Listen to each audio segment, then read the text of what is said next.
কষ্ট করতে হবে, প্রচুর কষ্ট করতে হবে। আমরা আমাদের ইউটিউবের জার্নিং এর কথা একটু বলি। প্রথমে মানে কি যে কষ্ট করেছি, সে কষ্টের কথা বলতে পারবো না। তবে তোমাদের দাদা ভাই অনেক সাপোর্ট করেছিল, তবেই কিন্তু আজকে ইউটিউবে আজকে দাঁড়াতে পেরেছি। অনেক সাপোর্ট করেছিল, হয়নি, ভিউজ হয়নি, নাই হোক, পরের দিন আবার ছাড়ো। আর দূর, ভাল লাগছে না, ভিডিও করব না। আরে করো না, আজকে হয়নি কালকে হবে।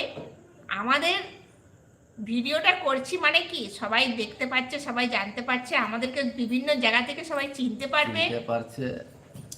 আর তো তুমি করে যাও ভিডিও, কাজের ফাঁকে। তোমাকে তো কাজ বন্ধ করতে হচ্ছে না, কাজের ফাঁকে তুমি একটা করে ভিডিও ছেড়ে যাও না, তোমার মনটা তো আনন্দ পাচ্ছে যে আমি একটা ভিডিও বানাচ্ছি, আর খুব মনটা আনন্দ। এটা একটা সব রকম দিক দিয়ে কিন্তু এনার্জি পাওয়া যায়।